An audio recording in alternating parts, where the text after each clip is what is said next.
Coucou tout le monde, j'espère que vous allez bien. Aujourd'hui je vous retrouve pour une nouvelle vidéo et ça va être un point lecture concernant Les Mystères de Laris Pem, le troisième et dernier tome, l'élixir ultime de Lucie Pierre Apajot aux éditions Gallimard Jeunesse. C'est le troisième tome de cette trilogie, donc je vais vous faire un peu une vision globale de toute la saga, sans vous parler précisément peut-être trop de l'histoire et de ce tome-ci en particulier, parce que sinon ce serait vous spoiler forcément. Mais concernant la saga en règle générale, on est dans un univers un peu particulier. C'est une uchronie si on peut dire, je pense, c'est-à-dire que l'auteur revisite le passé, revisite la révolution qu'il y a eu et qui a fait fuir les nobles et qui a tué en fait la majorité des nobles, en tout cas la révolution de 1789. Sauf que là, donc les nobles, en plus d'être nobles et d'avoir de l'argent, le souci c'est qu'ils ont des pouvoirs particuliers, c'est pour ça d'ailleurs qu'ils ont été chassés.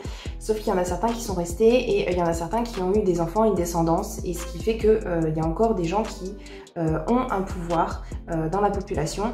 On va suivre Nathanaël qui lui a ce pouvoir dans son sang et qui va se rendre compte dans le premier tome, et au fur et à mesure de la saga, il va essayer de déjouer les plans de la grande méchante qui souhaite avoir le maximum de pouvoir et qui souhaite refonder la dynastie. On va suivre aussi un autre personnage qui s'appelle Carmine. Cette jeune fille, c'est une bouchère, enfin en tout cas elle a envie d'être bouchère, et elle fait son apprentissage dans le même endroit que Nathanaël, je crois. Je sais plus exactement comment ils se rencontrent au tout début, mais bref. Elle, c'est une jeune fille qui est noire de peau, donc elle est assez rejetée par la population, et c'est une fille quand même qui a du caractère et qui se laisse pas faire. Donc on va suivre ces deux personnages-là qui ont tous les deux le même but, mais même s'ils ont le même but, on va pas les voir forcément en même temps, on va pas les voir évoluer au même moment, et ils vont avoir un peu leur histoire chacun de leur côté. Et d'ailleurs dans le premier tome, les deux sont totalement distincts. Je crois qu'ils se rencontrent à la toute fin du premier tome, peut-être même dans le deuxième, donc on a vraiment deux histoires un peu l'une à côté de l'autre. Le deuxième tome j'avais beaucoup apprécié parce que on était aussi dans cet univers, on continue à voir de plus en plus vers où l'auteur voulait nous emmener, et on avait en plus une sorte de jeu, parce qu'il s'appelle les jeux du siècle, et en fait il fallait que les personnages gagnent ces jeux, et du coup ils avaient des sortes d'étapes à faire, et voilà, c'était super intéressant. Et ce troisième tome, j'ai trouvé qu'il était encore plus intéressant. Je trouve que plus on avance, plus la plume de l'auteur est mature, je trouve.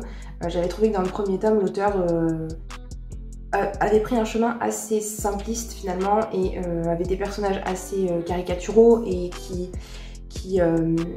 sortaient pas forcément des sentiers battus, et je voyais un petit peu les choses venir, donc j'avais trouvé que c'était un petit peu dommage, même si j'avais vraiment beaucoup aimé ma lecture. Mais plus j'avance et plus je trouve que ce côté-là disparaît un petit peu. Donc dans ce troisième tome, j'ai plutôt bien apprécié avoir des petites surprises glissées par-ci par-là par l'auteur, et voilà, globalement c'est une très bonne trilogie. Malgré tout, je me rappelle pas trop de ce qui se passe dans le détail, je sais globalement ce qui s'est passé, mais même là je l'ai lu il y a 2 semaines, je l'ai fini à peu près 2 semaines, et je me souviens plus vraiment de ce qui s'est passé.